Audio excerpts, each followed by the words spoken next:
나는 아무것도 할 수 없어요. 이 세상은 그냥 허무해요. 아무 의미가 없어요. 여러분, 이 세상을 탓하기 전에 방부터 정리하라는 말은 상징적인 의미예요.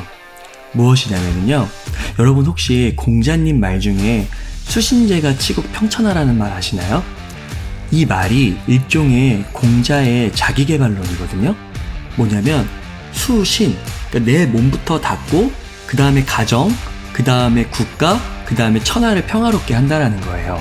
그러니까 천하를 논하는 게 중요하지만 그 천하를 정말 평천화하려면, 평화롭게 만들려면 나 자신부터 돌아봐야 된다는 거죠. 그러니까 사소한 일부터 점검하고 변화를 하라는 겁니다. 그러니까 조던 피터슨도 똑같이 얘기하는 게 뭐냐면 이 세상을 탓하기 전에 방부터 정리하라는 거예요. 심지어 여러분, 톨스토이 아시죠? 전쟁과 평화, 안나 카레니나 라는 위대한 소설을 써가지고 러시아의 대문호, 세계적인 소설가라고 불리잖아요. 이분도 그 사소한 일에 집중하지를 잘 못했다고 그래요. 이분이 작가로서 명성과 영향력이 정점에 올랐을 때예요. 이때 이분이 갑자기 인간의 존재 가치에 대해 의문이 들었대요. 그러니까 세상에서 이것저것 다 얻고 나니까 갑자기 삶이 허무해진 거예요. 그리고 내가 도대체 왜 살아야 되지? 이 삶을? 이런 생각이 들었다라는 겁니다. 톨스토이가 너무 허무주의에 빠져가지고 이런 글을 일기장에 남겼다고 그래요. 내 상황은 참담했다. 합리적인 지식을 따르면 삶을 부인하는 것 외에 다른 길이 없다는 걸 알았다. 신앙에서도 이성을 부인하는 것 외에 다른 길은 없었다. 나에게 이성을 부인하는 것은 삶을 부인하는 것보다 더 불가능한 일이었다. 합리적인 지식에 따르면 삶은 사악하고 사람들도 그렇다는 걸 알고 있다는 결론이 나온다. 따라서 굳이 살 필요가 없음에도 사람들은 과거부터 줄곧 살아왔고 지금도 살고 있다. 나 자신도 삶이 무의미하고 사악하다는 걸 오래전에 알았음에도 지금까지 살아온 것처럼 말이다. 이 말이 좀 어려운데요. 한마디로 얘기하면 그거예요. 삶은 허무하잖아요. 삶은 고통으로 쌓여 있잖아요. 그러니까 이게 합리적인 지식이잖아요. 이런 거에 따르면 이 삶은 살 필요가 없는 거예요. 어차피 고통인 삶을 왜 삽니까? 굳이 살 필요가 없다는 거죠. 그런데 왜 과거부터 줄곧 살아왔고 앞으로도 살고 있냐 이거예요. 이렇게 반문을 하는 겁니다. 그러니까 무의미하지만 그냥 산다는 거죠. 이게 인생이라는 거죠. 여러분, 정말 이런 생각에 동의할 수 있나요? 정말 이게 맞다면 너무 허무하지 않나요? 삶이 진짜. 톨스토이처럼 심원한 되게 깊은 정신세계를 지닌 작가조차도 여러분 탈출구를 찾지 못했다는 거예요. 삶의 진실, 고통이죠. 그것을 인정하면서도 받아들이면서도 세상을 향해 분노하지 않는 길은 정말 없는 걸까? 그 조던 피터슨이 주목했던 건 뭐냐면요, 삶의 밝은 점들을 발견한 사람들이에요. 그러니까 끔찍한 과거를 겪었어요.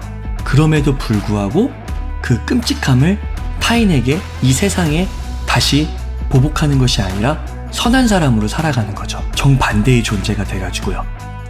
그러니까 세상의 고통을 넘어선 존재를 만나러 다닌 겁니다.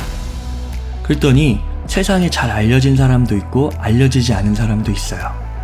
학대를 당했으나 학대가 잘못된 것임을 깨닫고 선한 삶을 사는 사람도 있죠. 대표적으로 유명한 사람은 오프라 윈프리 같은 사람이 있습니다. 부모의 폭력에 시달렸으나 오히려 부모의 존재의 중요성을 깨닫고 그것을 전파하는 사람들도 있죠. 그래서 이런 훌륭한 사람들, 여러분, 밝은 점들을 찾아 나선 사람들을 니체는 한마디로 이렇게 정리를 했습니다. 모든 고통이 반드시 허무주의를 낳는 것은 아니다. 정신적 고통이든 신체적 고통이든 지적인 고통이든 무엇이든 마찬가지다. 그런 고통은 항상 다양하게 해석될 수 있다. 그러니까 여러분, 세상에 고통은 있지만 그 고통을 해석하는 거는 다양하다라는 거예요. 어떤 사람처럼 톨스토이처럼 그 악에서, 허무주의에서 빠져나오지 못한 사람이 있는가 하면 어떤 사람은 그 허무주의에서 오히려 그 허무주의의 일원이 돼서 폭력과 범법을 저질렀던 세상을 향해 그런 사람이 있는가 하면 어떤 사람은 오히려 그 악을 더 철저하게 깨닫고 선으로서 승화시킨 사람이 있다라는 거죠. 대표적인 사람, 선으로 승화시킨 사람 중에 한 명이 누구냐면 솔제니친입니다.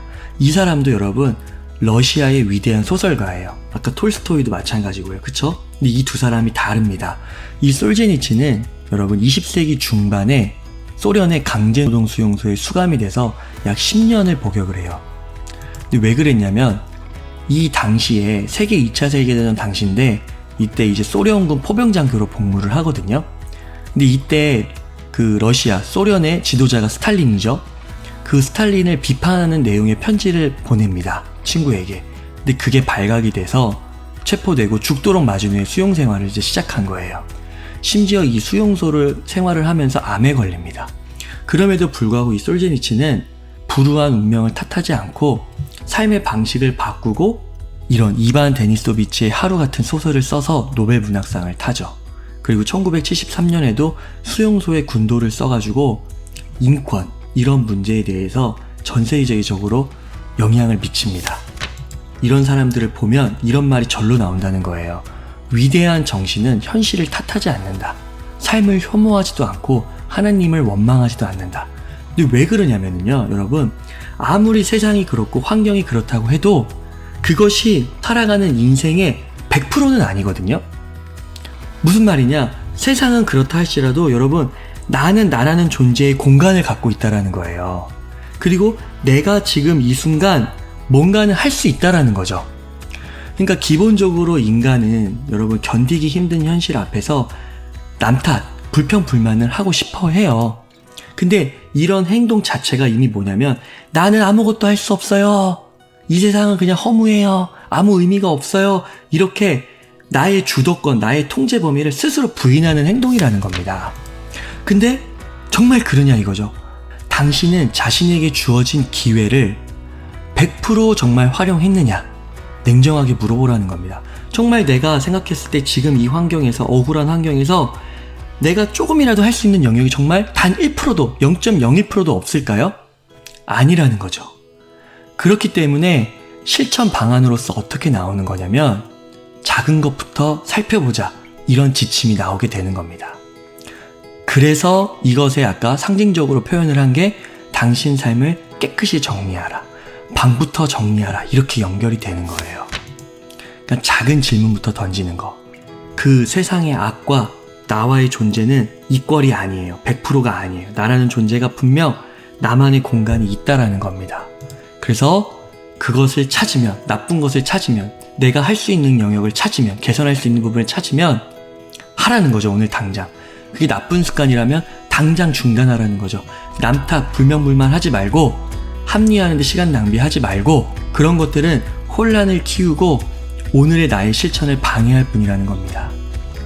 그래서 그런 것들을 당장 중단하고 몇 개월 혹은 몇 년 동안 꾸준하게 한다면 여러분, 당신 삶은 점점 단순해질 거라는 겁니다. 판단력이 향상될 것이라는 겁니다. 꼬이고 뒤틀린 과거 문제들도 차차 정리가 될 것이라는 겁니다. 냉소주의에서 벗어나서 강인한 정신을 갖게 될 것이고 자연스럽게 당당한 미래를 열어갈 것이라는 겁니다.